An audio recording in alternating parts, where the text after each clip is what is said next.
everybody? This is All Things Beer 510, and today we're doing an interview. Beer Week is in a couple days. I'm with my man Alex, the man behind all the beautiful, great beer that you guys love from Fieldwork. Say what's up, Alex. How's it going? So, Alex, first off, I'm a fan of your work. Thank you. I have, followed you. I know you have brewed at, Ballast Point. Yep. I've done my homework and everything, and been a fan since you guys first opened. Awesome. Of everything you brewed. I remember, the bottle releases of Vikings Lament, and just so I've been a fan since day one, and just honored to, be interviewing you. A lot of people want to see Alex, the man. So here he is. Appreciate it. And so we're just gonna start off just some background on your background information, just on your brewing background, how Fieldwork began, and then why Berkeley. It depends if you want the long or the short version. It's kind of a weird. So I tell everybody I wanted to make beer since I was a teenager. So I grew up in San Diego. When I was 18, it was 1998, and that's when Stone first started bottling. So my friends were bringing Bombers of Air Ambassador to house parties. Like, that's what we're drinking. I remember drinking at, there's going to be like 10 old people in San Diego who watch this who will know the reference. There's a place, Sports City Bar and Grill, in the UTC area in San Diego. I remember we'd have a house party and get their like oatmeal stout. And at 18, that's kind of changing how you view things. Yeah. And I remember I was doing projects on the beer industry, in 98 when I first started college. And always thought that beer was made by like elves in Germany. Like it was never a product that I thought, oh, I can do this. In college, met somebody who homebrewed, kind of realized if he could do it, I could probably do it. Started homebrewing when I was working a corporate job in HR forever, and I know nobody ever believes that either. But yeah, and then I was trying to get a job in the industry forever. This is back in like I can't remember dates anymore, around 2010 maybe, 2008. Could not break into the industry, and this is when I had first kind of started homebrewing, and buddy of mine, Larry Monogasakian, who works for Fall Brewing in San Diego now, he used to work at Ballast Point's Home Brew Mart, their homebrew store, and he was helping me pick out some ingredients, and they were doing a homebrew contest. Told me, he's like, you should enter. I'm like, nah. He's like, enter. All right. So I brewed a few beers that all did really well. One of them took first place, and the award was you got to brew the beer with Ballast Point. Yeah. So 4 a.m. I go into Ballast Point to brew the beer. Met up with this guy Greg Webb, who now is Iron Fire down in Temecula. He was the guy I brewed with, and had a great time. Put on my suit to leave to go to work at Callaway Golf headquarters, and on my way out, Earl Kite, who was their head of sales, stopped me. He kept calling me Clark Kent the whole time because I was going from suit to like brew clothes back. And someone told me, I'm like, just this guy seems important. Tell him you hate your job. So awkward as hell, I looked at him. I'm like, I hate my job. And he just looked at me like, aw, you poor dumb kid. He's like, well, maybe you can do this one day. I leave, go to work. The guy Greg I had brewed with puts in his notice. Oh. It also happened to be a Tuesday, which is the day they had management meetings. So they brought up, hey, Greg put in his notice, we need a new brewer. And the guy Earl I had just talked to, he goes, hey, that Alex guy just said he hates his job. Should we offer him it? And they're like, yeah, sure, why not? I mean, so I got hired on as a brewer at Ballast Point. Incredible experience. Like, that brewery was, so much secondhand equipment you had to learn to work with. Nothing was the same. Every tank was different. Trial by fire. It was such a great experience. And when I started there, they were making about 30,000 barrels a year. At the point I left, in just 2 years, we're making 85 to almost 100,000 barrels. Wow. So I went through this just insane growth there. Left there because I met Jacob McKeon. And I just couldn't get over. I had met somebody who had the same vision for beer that I did. Branding, just same concepts on product, and I just loved what he was doing. So I ended up being the first brewer at Modern Times. Was there for the first year, and then that's when I would have stayed there probably forever. Except I had a good friend who owned a craft beer bar in my neighborhood in San Diego, and he had always bugged me about we should open a brewery together, we should do it. I'm like, I never want to be a business owner. Yeah. I've watched it. It is. I mean, I see the stress these people are under. I'm like, no, I never wanted it. But he finally, he's like, it's go time. So left Modern Times, moved up here, and really the whole reason for the Bay was I went to college in San Francisco. My business partner's from Danville. So we knew the Bay Area. I didn't want to open up in San Diego in the backyard of the two breweries that gave me my shot. Makes sense. Mm-hmm. To me, I felt like it just wasn't right. I definitely didn't feel like I earned the right to have a brewery yet. Mm-hmm. I felt like I needed a good 6-7 years under me, so I felt kind of, I won't say insecure, but I just didn't feel like it was, I felt like it just wasn't right to take learn from them, then just open right up in their backyard. So for me, the Bay Area made more sense. There was demand, massive population. There weren't that many breweries when we picked the Bay. And then Berkeley specifically, we knew we wanted to be in the East Bay. We knew we wanted to be, I don't know what they call it, maybe the East Bay corridor, like so west of the hills, between Richmond to like Alameda. Mm-hmm. So what we didn't realize was how hard it is to find a 10,000 square foot building in this area. Yeah. It is impossible. So after searching, we found one in Alameda and this one in Berkeley. Wow. Sorry, that would have. I live in Alameda. That would have been so great, but Berkeley's like 15 minutes away too. Well, so the kicker of Alameda was we were like, man, are people going to actually come here to buy beer? That it was very unknown. West Berkeley at the time was a neighborhood that was completely in transition. Mm-hmm. I love hearing stories from people who grew up in this area because this area was not what it is now. Yeah. For better and worse. Mm-hmm. I mean, there's pluses and minuses of the change, but we weren't sure if people would go to Alameda to drink beer. We knew that if we opened in Berkeley, like something will happen. And to be honest, we knew Whole Foods was going in 2 blocks away. I'm like, when's the last time you ever heard of a Whole Foods closing? Never. So my whole theory is if you want to open a successful brewery, find a Whole Foods. Find a Whole Foods. It's the same people. Yeah. We ended up opening up here. The day we signed the lease for Berkeley, our realtor in Alameda sent us a picture of Faction's grand opening. And there was a fucking line a mile long, and we're just like, oh, so people will go to Alameda to drink beer. We're like, shit. And then we got a little nervous, and we opened up. We didn't promote the brewery. We wanted to just kind of let expectations grow. It was organic. Yeah, I didn't want to like pound the drum, be like, we're opening, we're gonna be that. We just opened, and we didn't really time, and we just let it go, and and Berkeley's just been incredible. Like, it still blows my mind how great Berkeley's been to us. It's the city of Berkeley, like everything, the actual city, the people, the culture, the food. Yep. I mean, Berkeley's dope. It really is, and I mean, big selling point for me was 924 Gilman's right down the street. Mm-hmm.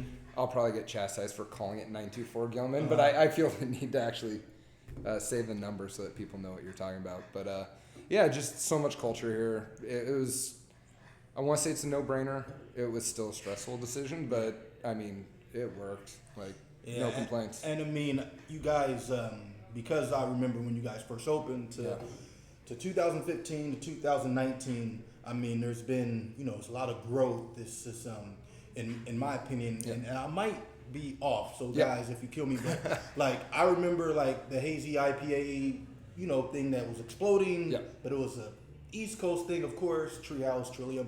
And there was only, I think I might be wrong, that you guys, when Pulp came out, I remember I was here the day Pulp first got released in cans. It was like line all the way down there. You guys were like one of the first breweries in the Bay Area, to my knowledge, to like, push the envelope and doing something new, even though we're from the West Coast and we know about clear beer and everything like that. But you guys were like pushing the envelope with even pastry stout, which is now, people love pastry, but in 15, I mean, Eliza with all the ingredients that go into that, with all the ingredients that go into, Vikings Lament, you guys were ones like pushing that forward. I always tell people it sucks to be, I'm not saying we're first at anything. Mm-hmm. There's anybody who wants to say they were the first to do something, they're just asking to be proved wrong. It's just, you know, the second you say, "Oh, we're the first," like, someone's yeah. someone's gonna jump up, and I don't even say we're the first to do anything. I'll still have people be like, Yeah. "Just so you know, somebody did this," but it sucks to be first though. In some ways, like you're always putting yourself out there. You're the first to get judged. You're the first for everything. Yeah, I mean, we were one of the. I don't know who's doing can releases in the Bay Area before us. I don't know if there was. Yeah. I don't know if there was anyone doing crowlers before us. I think there was. Somebody's gonna get pissed off and be like, "We were," but I know there was. I think one person doing crowlers before us. And with the hazy IPA, yeah, I mean, I spoke at the CCBA summit in Sacramento that year. It was me, Henry at Monkish, a couple other breweries. I think Track 7, Temescal. I think that was it. And I mean, we were like public enemy number one. Like, this is bullshit. And you're like, dude, it's just beer. Like, calm down. Yeah. You know, I do like... Cellarmaker was doing, but I don't call it hazy. It's Cellarmaker beer. It's not hazy. It's not clear. It's this beautiful like Dobus and like those are definitely. But I've always said like to me like because I did read through the questions and you're asking the beers. I mean, I think Daphne by Cellarmaker is one of the best American-made beers ever. Because it lands somewhere in this middle ground that's just beautiful. But yeah, when we were doing the hazies, the amount of just like vitriol from other brewers. And we all knew this shit was gonna happen. Yeah. All these brewers like talking a gang of shit, and then all of a sudden, next thing you know, they're brewing them. Hazelpotamus 2000. You're like, yeah. Now who's So yeah, man. I mean, you guys started that, and just I always ask every brewer this, like, how do you? Because you know, a lot of brewers I meet, their favorite styles are not always IPAs or stouts. I mean, they like blinds, lagers, pilsners, like.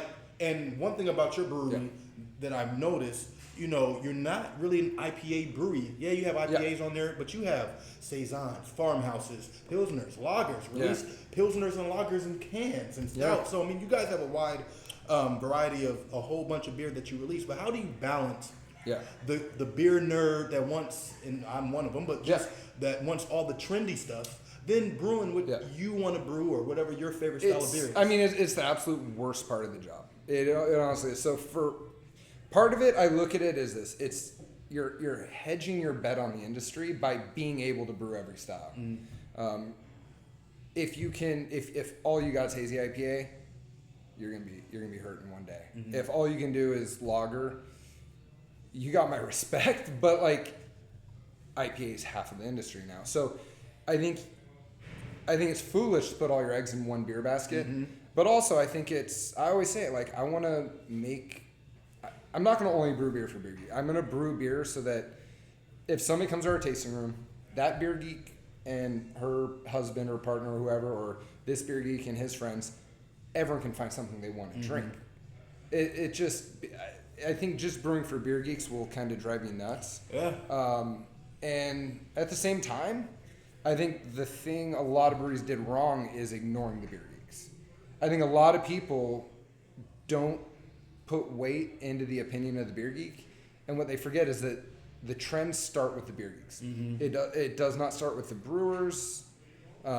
It's the Beer Geeks. So one of the best experiences I had before opening this, I bartended at Beer Revolution Oakland for a few months. Dope spot. Oh, the best. I mean, it was an amazing experience doing it.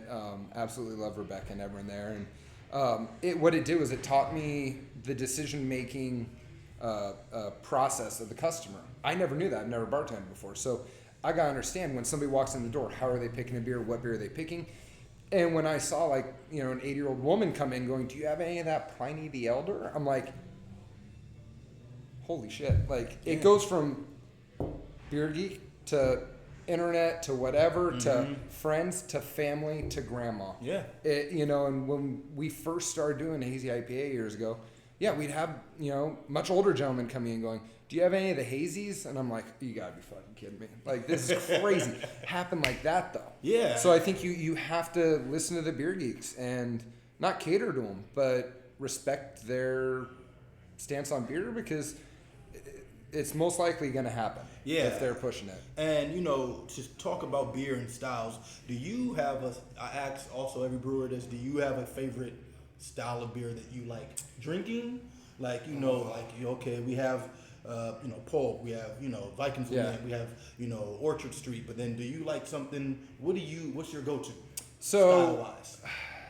That's so tricky. I'm falling out of love with beer every day. Yeah. No, it's just, I mean, I'm one of those brewers that's waiting for the classics to come back. If I'm like pining for a beer, I think almost always my first thought is Fantôme Saison. Okay. That to me is just one of the most amazing beers. And anybody who's had Fantôme over the last, you know, decade or two, everyone knows the like inconsistencies of it and how it changes every year. And I think that's kind of beautiful. Like it's almost like a product that's figuratively alive. It's always changing and morphing, and it's always something beautiful. Like it or not, somebody's gonna find that beer beautiful. I love it. Really, for me though, I think just hoppy lagers. Okay. I think anything that you can have this. I think a beer should be drank. Like if you can go fishing, you should be able to drink it. So big stouts, I've never been a huge fan of. They're great for fireplace drinking, for like cold weather drinking. But even like giant double IPAs, good at home at night. But like I've always preferred beers that you can take camping, you know, go fishing and drink. Yeah, and I compare it to like, you know, if you're doing housework, clean the garage. Like if you drink this barrel-aged stout, nothing's getting done, right? So, you know, something like a lager or a pilsner, I always grab too if I'm doing like housework or going, you know, showing my grandma beer. I'm not going to give her, you know, 12%. Well, so and I'm a firm believer of like everyone's got their different ethos about beer and how to, I guess, evangelize beer. I'm a firm believer of give grandma the barrel-aged stout. Like, because you never know. Yeah. You never know what somebody's going to like. But for me, I think a truly amazing beer you can drink 3 of. Okay.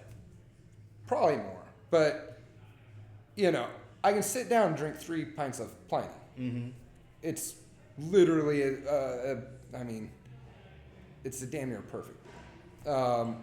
Sierra Pale, Olympia. Like these are all beers that are pretty different, but you can sit down and drink 3 or 4 of them, and to me, that's kind of the sign of a really remarkable beer. You hit, you know, you guys, and I think you guys do release beers like that, and there's a lot of beers that, you know, I drink with my wife. My wife is a big fan of your guys' beer. Cool. We come here often. But then, you release stuff in cans and you growler everything, and not everything, but most things, and growler stuff. And I can always bring, you know, I have beer for the beer geeks, and then I have beer for like my family and my brothers who may not be into beer, and I introduce them to a wide variety of things. Can you talk about kettle? Like, so you guys have been doing, I guess, kettle sours. I don't know if you would call it Parfait Series kettle sours. And which has been like amazing. And then also you guys have a barrel age program. Sour program. Can you talk about that and over the last year where it's gone from, because now you guys are releasing like great stuff. I think you have an event for Beer Week around your stuff. Can you talk about that? So it's so funny. We've been doing kettle sour since we opened. That's just, I like kettle sour. Like, oh God, I'll get hate mail for this. Sometimes I would prefer a kettle sour over a barrel aged sour, because less complexity, less like I try and explain to people. It's one of the reasons I don't really drink beer is I don't want to think about beer when I'm not here. I think the brewers who are just give everything to their brewery, you can't turn that off. You can't just have a beer and not think about it. It's a lot easier to do that with a kettle sour than a barrel aged sour. You're a barrel aged sour, you sit there and you're just going to think about every ounce of nuance.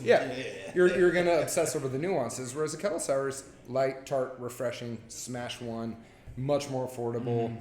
I think we're at a place now where quality on them has gotten a lot better overall across the industry, I think. I don't know. But yeah, the barrel aged program is something. It was some of the first beers we ever brewed on our brew house were for the barrel aged sour series. We started off with 100 wine barrels. Over the course of 2 years, we just kept throwing away ones we didn't like.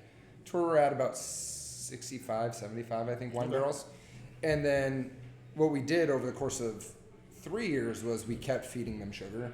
I don't know why. I just wanted ours to be a little different. And So they're all aged with, I mean, a ton of different, yeast and bacteria strains, PDO, lacto, a cacophony of Brett and brewer's yeast. But we just kept feeding them sugar. So that's why a lot of them are kind of on that higher alcohol side. Mm-hmm. They, Which some are great. Yeah. Well, and that's kind of, I think why I started doing that was, we're not Cantillon, we're not going to be Cantillon. Like, I think a lot of brewers have to face those things straight up. You can't be them. Yeah. So I was never going to try and replicate what's already perfect. Mm-hmm. That to me would be insane. So I looked at it as, all right, if people are going to pay, I don't know how much a $7.50 of a sour costs, like 25 bucks. 25 to 30. Yeah. My theory is if somebody's going to pay that much for a bottle of beer, they should feel good. Like, you should get that little bit of that. And my favorite sours ever have always been that kind of 5% range, mm-hmm. which is amazing. And you can sit down and you can just drink a 750 yourself. Yeah. My theory was people do want to share these though. Mm-hmm. So I wanted something that both people would feel a little warm and cozy after drinking. And so, we feed them sugar continuously. We keep dosing all the barrels with Brett while we're adding more sugars just to keep growing up the Brett culture. And then everything's added fruit about 3 to 6 months before packaging. Okay. It's been, so the average age of one of our barrel aged sours is probably around like 2.5 to 3.5 years. That's in time. barrel. That's work. It is, and we learned the hard way. A lot of it was because we didn't have time to package them. Like, mm-hmm. a lot of people are like, when are you gonna sell them? I'm like, when my guys aren't like grinding every single day for these long days, like trying to get beer out. So we finally found some ways where we can free up some time, and it's been awesome. Like, I think part of it was a little insecurity. Like, are people gonna like this? I'm scared every time we do anything. I'm like, shit, are people gonna like this? Are people gonna be like, damn, Fieldwork's barrel aged sour program sucks? Like, I was all paranoid, and then the first time we released one, and people loved it, so I was like, perfect, cool, let's keep doing this. Yeah, and they go quick. Yeah. And also, can you talk about, so, because we're going to get into releases, so, like, we have some releases coming up this weekend. Yeah. Vikings Lament, Coconut Milk, and on Friday, Destroyers of Galaxy. So, I'm releasing this video tomorrow, so Friday, 11 a.m., that. Then Saturday, you got Double Dry Hop Pulp. Yep. No, Raspberry Park is Friday. Actually, Coconut Milk Saturday. So, sorry, guys. See, I'm trying to remember the dates. So, I have to be on this. So, can you talk about, like, just you guys, one, quality beer? Yeah. Because I think that's the most important thing, just brewing and making good beer before you sell it to the consumer, which you guys do. But then, how do you, and I'm pretty sure it's a team, decide, like, okay, this month we're going to release these cans, and then every now and then we're going to do these bottles. Like, it's hard to keep up, and like, so how do you guys decide, like, okay, these are the 3 beers that we're going to release. Maybe they've got a lot of interest in the tap room. Now we're going to release them here, and then every beer week, every year, you guys have, like, once a year, Vikings Lament, Eliza Barrel Age. So how do you determine what gets released? Oh, that's the other part that's really hard. So I put together a brewing calendar, usually about 3 to 5 months in advance. Mm-hmm. If I do it 5 months in advance, I end up redoing the whole last 2 months. And so I'm constantly just kind of going through, picking what I want to make. I subscribe to, so you're talking to Garrett Oliver in how long? Like Friday. So I always urge every brewer to go watch this. You should watch this too. So he did a speech in Edinburgh, Scotland. I want to say this is about 10 years ago now, where it was I believe it was the Craft Beer Writers Summit or something like that. He goes on to the most amazing speech about, like, not reading beer reviews, not listening to what the internet says, and just making what you want to make, and don't change for what a couple people say online. If a couple people go, oh, this beer sucks, don't change it. Like, no, like, make what you think is the best, and don't change it. And that kind of always resonated with me, and I've kind of kept with that. So I don't know what people want us to make, which makes it, I think, easier in some ways. So I'm not worrying, going, oh shit, we got to shoehorn this can release, and we got this. The annual releases are ones that were just conceptual beers that I thought were fun ideas. And those are the ones, usually they're too much of a pain in the ass to make more than once. Coconut milk, like I showed you before, entire bottom half of the tank is clogged with coconut now. Yeah. I'm going to get soaked in beer today. I'm not stoked on that. That's why we do that beer once a year only. Yeah. Makes it special. Yeah, Eliza, like dialing in chicory is a pain in the culo. Like it sucks. So all these little things, like these are the beers for Beer Week that are a giant pain in the ass. So, you know, even things like double dry hop pulp, which we've never made before, but I knew going into it that it was a beer that would need a long conditioning period. That's what I was drinking, guys. Yeah. You know, that's one of those beers that needs a long conditioning period because when you do dry hop with that volume, you know, the beer will get really astringent if you don't let it really sit and mellow and really drop all the hot particulate out. You'll end up with a beer that's got, you know, a bizarre heat. My dog's trying to get in frame right now. Okay. Like that. But he's trying to hijack the interview. But yeah, so a lot of this is just driven by kind of what I just feel like doing. I equate it, I know I ramble a lot. I equate it to like a soap opera. Hugo, fuck off, bud. Don't. And then he sasses me with those bomb teeth. I always say it's like a soap opera. Every season, it's different. A main character dies. 2 more seasons, that main character might come back to life. Like, you never know. So I'm always killing off beers and then I'm bringing them back. So like, one of the beers we killed off was White Mocha, which I hate that beer. I don't like. It's just one of those beers that never. To me, it was like, I get why people like it. It's coffee and chocolate and vanilla. Great, like those are flavors we like. But to me, it was like, still doesn't taste like a stout though. It's a golden stout. You know, but fuck, man, people just constantly are asking us to brew that again on social media. So it's one of those things where I'm like, I put it on our brew calendar like 8 times to rebrew it, and every time I end up at the last second before we order the grain, I'm like, cancel something else. So for Beer Week, we're going to bring that back and kill it right back off, and we just do that. It's just kind of, I don't really want to have a core lineup of beers. I've done that before. I've brewed more Sculpin than I ever thought possible.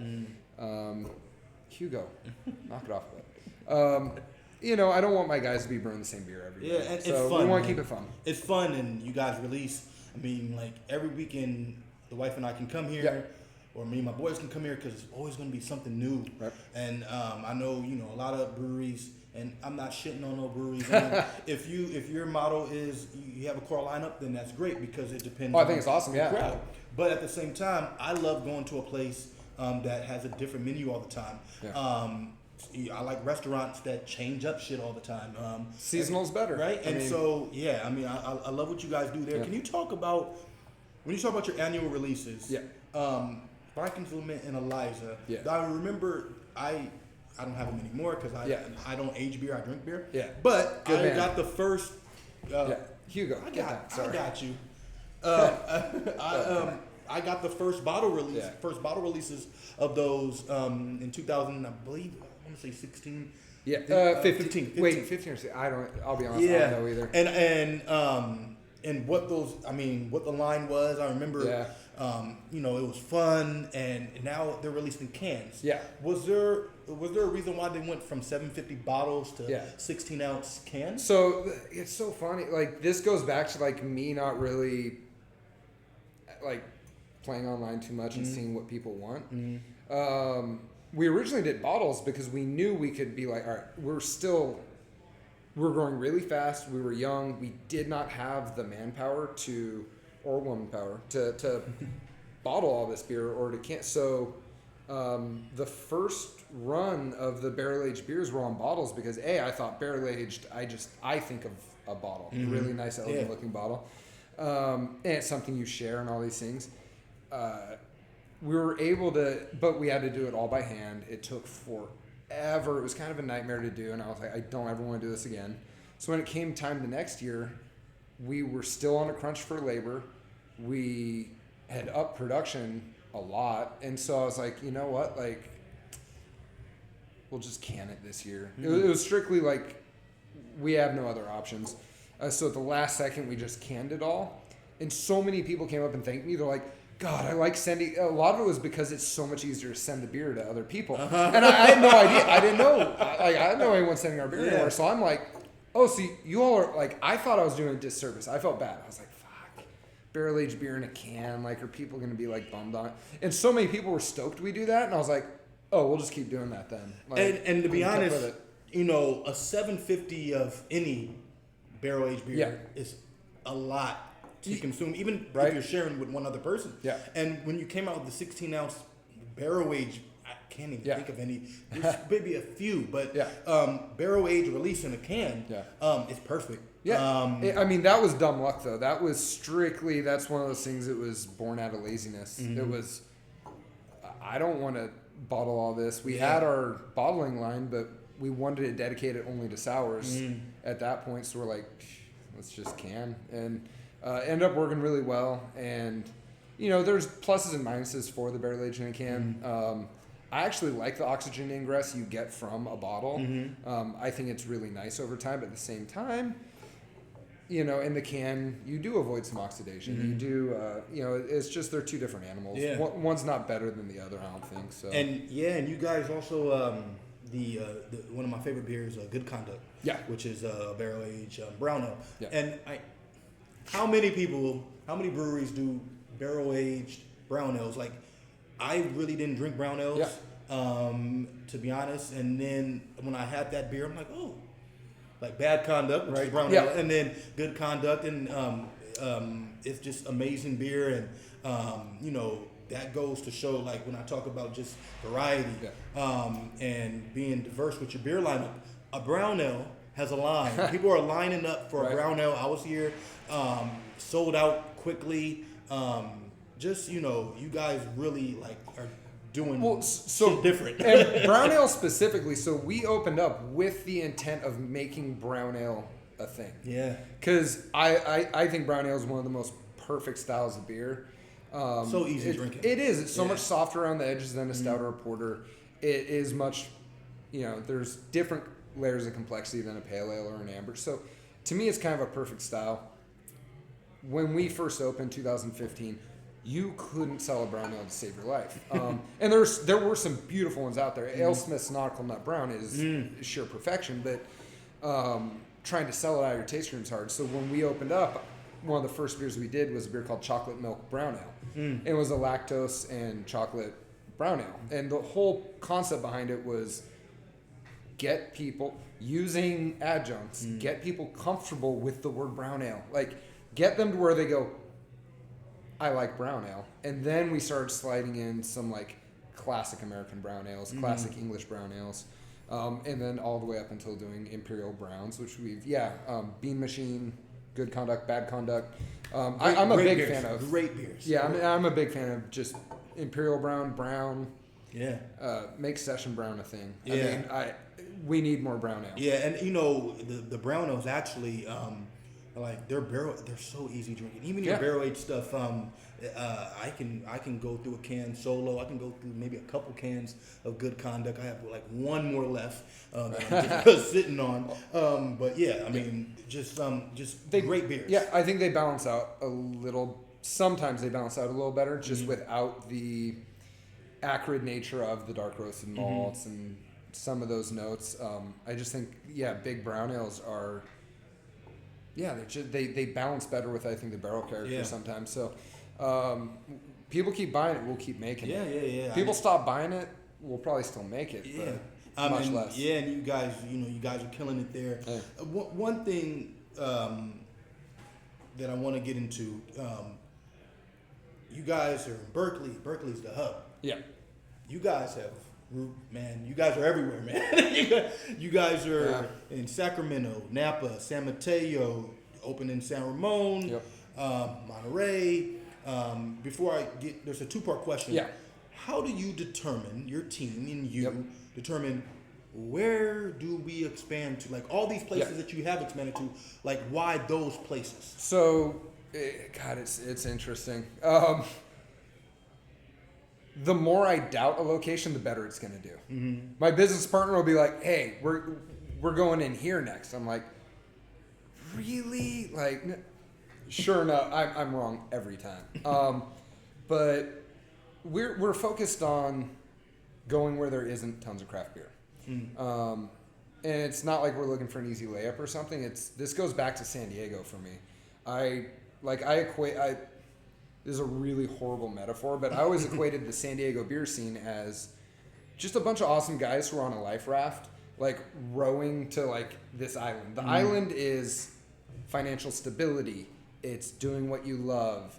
It's, just it's passion. It's all these great things. And they're rowing there and they're having a great time. They're talking, they're hanging out. Next thing you know, some people start climbing in. More people start climbing in. Next thing you know, all these people are trying to get to the same island, and next thing you know, that boat's taken in water.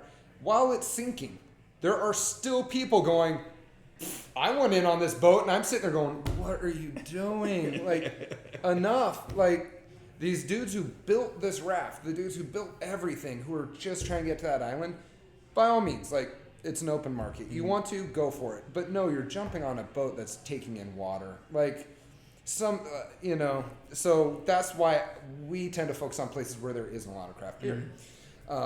Because saturating a market just hurts everybody. Yeah. Going into a market, like, I always think about 30th Street in San Diego. Like, I'm born and raised in San Diego. I lived in North Park back in, like, 94, I think. I've seen that neighborhood go from being the hood to, like, being, like... Craft Beer Central. Yeah. And I keep seeing breweries keep wanting to open on 30th. I'm like, dude, like, A, you're competing with everybody. B, you're competing with all your draft accounts. So next thing you know, there's only so many craft beer drinkers. There's only so many dollars that are going to go into the craft beer pockets. So you're all fighting over the same plate of food. Yeah. Like, and yet people still go in to try and eat off that same plate. I'm like, no, like, just go find your own place. Go where there isn't tons of craft beer yet that has the demand. And so that's where we've really, I think, focused. Like San Ramon, Hop Yard, and I hope I don't piss somebody off because they're like, we're open here. I don't know anywhere else in San Ramon. I can't think of anywhere in San Ramon. You're talking one of the biggest population fluxes in America is San Ramon. Chevron's headquartered, like, how far? Like 50 yards from our tasting room. And there's one restaurant that has craft beer. So we're focused on doing that and just kind of bringing the best quality beer we can to a city or neighborhood or whatever that could use more craft beer. Yeah, and it's that simple, though. There's not any more real thought put into it. I mean, you guys, Oxbow Market, if you guys are in Napa Valley, and Oxbow Market is awesome. Like, I love that. You're not supposed to have favorite children. That's my favorite child. Yeah, I love that. The food there is so good in Oxbow, so you can. I don't know. I dig that spot, and the customers there are just the coolest. And I've been to every location except the new San Ramon location, but the Monterey location is dope, right? Yeah. The Sacramento location, and you guys opened in Sacramento. Sacramento's always had a scene. That was our first one, yeah. But you guys opened at a time that this, maybe a couple breweries that are like really popular now weren't. It was like around that time Sacramento really started at the same time the Bay Area, and that's a dope spot. It definitely. I mean, I still consider Sacramento like Track 7 country. Mm-hmm. That's their town. Mm-hmm. We're very appreciative to be part of Sacramento. But yeah, we went into Midtown Sacramento when, I mean, there wasn't a whole lot for beer. I mean, no disrespect to who is it who went under, unfortunately. I'm the total dick who forgot their name now. It's okay. So we went in there. There's a lot of people going into Midtown now, but Midtown can handle it.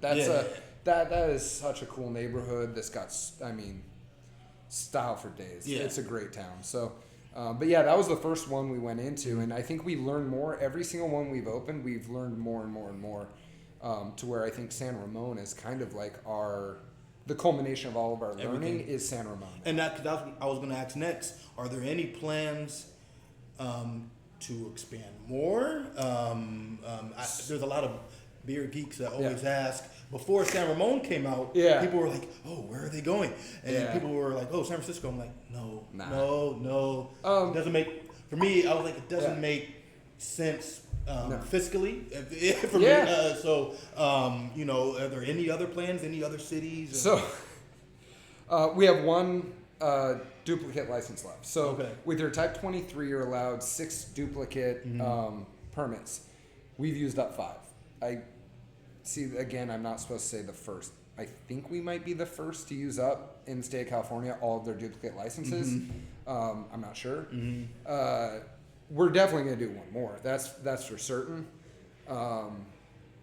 I kind of want to not answer that just to like let people kind of. But all I'll say is every time we post, it isn't even about posting a new tasting room. Even if we post like we're releasing this can, we'll always get something like 1 to 6 replies. When the hell you guys come to San Jose? And we're like, oh, we want to like. I'll leave it there. Yeah. We want to go there. It's some places are hard though. Like we got a lot of people who are getting frustrated in the peninsula that we weren't opening there. And it's like, I wish people understood though, it's not as easy as, I think everyone thinks everything's so easy in this industry. Make more beer. It's like, oh, never thought of that. Good call. Make more beer. Like up your production. Where and how I don't think people realize how much beer we do make out of such a small space. But really, like we tried to go into Mountain View like hell. Wow. We tried to go into Campbell. We tried to go into Palo Alto. We tried Peninsula and San Jose. We've been trying. So a lot of those areas don't want to work with you. They don't want to allow somebody who's going to sell beer in because I don't know what they're scared of, but they won't. You know, they're very adverse to the idea of us going in there. With that said, we're going to keep looking for the best spot. I think San Jose's got such I mean, it's a bizarre culture there, but it's an exciting one. Yeah. And there's a huge demand for good beer there. There's a huge population of good beer drinkers there. People know good beer there. You've got like Original Gravity in San Jose. Like that's my spot. Like I've been going there back when I was at Ballast Point. They sent me up there for events. Like I love that crew. And you know, I think they've done a great job pushing craft beer in San Jose. I'd love to be there, but man, it's tough. And San Jose, to be honest, man, you guys, like, I'm jealous because why do you guys get all the Fremont barrel age releases we get on? There's certain releases that San Jose gets at their craft beer stores. I'm like, what are we doing? Why don't we have that? But anyways, they move volume in San Jose, but you know. There's no way to know. Fresno, I'm still thinking about you. I love the idea of Fresno forever. I think somebody's got to open in Fresno, man. It's big population. I think it's I can't remember. I think it's the 7th biggest city in the 400, state. 500,000 people. Yeah, loads of people. Just, I mean, a lot of craft beer drinkers. The craft beer drinkers in Fresno are fucking awesome. Like, I like blue collar beer drinkers, man, and out there they got a lot. Yeah, it's a great time. So there's so many options. Our focus is always keeping it close though. About 100-mile radius. Okay.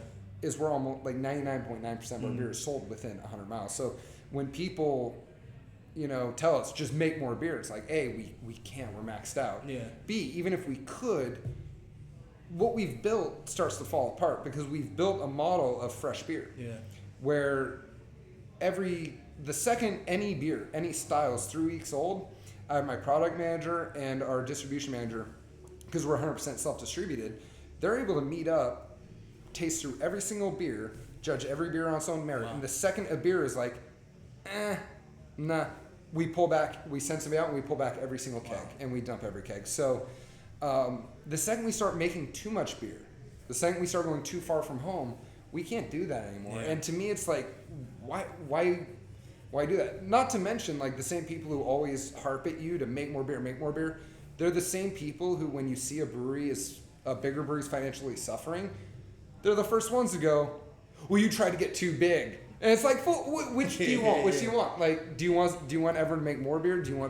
You can't win, so you just gotta do what's best. Can't please everybody. Yeah. Nope, you gotta do what's best for the beer. Yeah. And I think if you do what's best for your beer, the customers, whether they know the steps you take or not, they're going to appreciate it because they're not going to come in and get old beer, stale beer, uninspired beer. They're going to be, you know, happier. Like my dog just pops his head up into frame. He's like, "What's up? Still here?" You know, I think at the end of the day, the customer will appreciate that. So that's really you know, the focus. And before we get out of here, Beer Week, San Francisco Beer Week officially kicks off February 1st. Today is January 30th. So many, 400 or 500 events, and that's probably just events that are like with the guild, right? And then there's all these other events. Biggest beer week in the nation. I didn't learn that until I moved up here. It blew my mind. So many events. Yeah. You cannot go to them all. Don't even try. Probably just stick to wherever area you are. And Exactly. Do you guys, if you feel free, any events that you're really excited about for Fieldwork? So this is it's gonna be a shit question or a shit answer, but so we actually don't do a lot of beer week events. Don't get us wrong, love beer week. It's great for the customers. It's a nightmare for the breweries. Yeah. It really is. It's a burden. And I think to be honest, consumers too. On their pockets, they're trying to make decisions. And So what we do is, one of the problems is beer week happens and every bar wants to do a tap takeover. So next thing you know, all these breweries are like flooding a bar with a ton of their beer. There's, like you said, hundreds and hundreds of events. Nobody's kicking all 20 of your beers. So next thing you know, you've got 17 quarter to half full kegs that are then going to sit for their next event. So next thing you know, you end up having all these partially emptied kegs just sitting for anywhere from 1 to 6 weeks. So what we tend to do is we pull back. We say thank you, but no. We don't do any of those events really. Every salesperson's allowed 1 to 2 events. That's it. We leave that money on the table for somebody else to take. And what we do is we end up keeping our beer back, making sure, again, we're able to institute that kind of freshness regulation. And then we focus on in-house events. So I'm doing the 4 private tastings with a bunch of barrel-aged sours. I've got, every year I do beer dinners with Kamal in downtown Berkeley. Oh, dope. And they put on I'm a big fan of really well done beer dinners. Kamal does some of the best beer dinners. Wow. Okay. I suggest anybody watching this from the Bay, go to a Kamal beer dinner. Ours is sold out, but go to the next one you see them put on because the food's immaculate. You always leave going, I ate just the right amount. You don't leave just wanting to pull the trigger. It's perfect. Great service, great execution, good value. So I'm doing 2 of those. I think that's it for Beer Week this year. Yeah. We have some around the Bay, a couple little things, but you guys have also too the releases that exactly looks for. I mean, so Friday, Saturday. I don't know if Super Bowl Sunday you guys are releasing anything. No, I think so. The idea is we're hoping Super Bowl Sunday. We're showing the game on a projector. We don't have TVs. We don't do that here. I feel like that would be such a disservice to own a brewery in Berkeley and have a TV. You're in the home of, you can have some of the best conversations in the world. East Bay in general. Yeah. This is the town where you're going to have the best conversations in your life. Don't put TV. We do it, we'll do it maybe twice a year. So we do Super Bowl, we'll show it. We made the grave mistake of showing the elections the other year. And that was we were thinking, oh, this is going to be dope. Let's show the election. And then next thing you know, we have a tasting room full of people crying. And I was oh, this is the worst idea ever. No, we'll never do that again. That was such a backfire. That was fun. So, so I think we're going to bring white mocha back as long as it's ready. The beer tells us when it's ready. So hopefully get white mocha back for Super Bowl Sunday. We have all the can releases. So Destroyer Galaxy, All Galaxy, Triple Hop, IPA. Double dry hop pulp, which we haven't done before, but you just tried it. I just pulled off the tank. Really excited how much that nose is coming out now. Vikings Lament. Liza. Yeah, barrel-aged Liza. Yeah, barrel-aged Liza, I think, towards the end of Beer Week. Okay. Greetings from Raspberry Park, which is my answer to the Parfait series, but no lactose, no vanilla, just all raspberry, as raspberry as you can get. And then there's a couple more in there, I think. So we go hard for the can releases during Beer Week. There's a lot of people coming from out of town. Russian River does all the heavy lifting for Beer Week. They bring everyone to the Bay. Yeah. And so it's up to us to make sure everyone has a good time and gets to leave with really cool beers that they're excited for.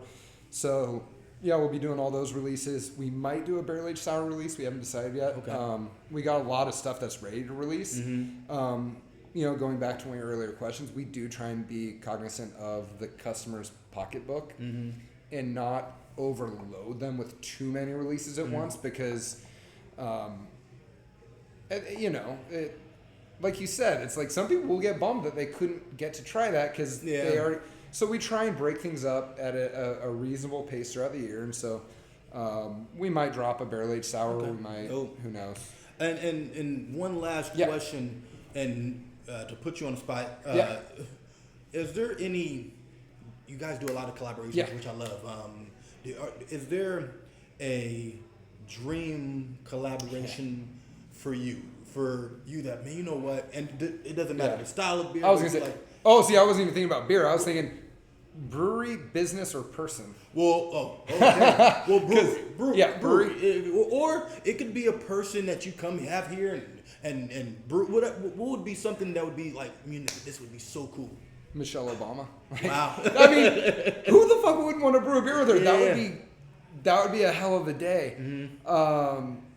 You know, if it's a realistic one,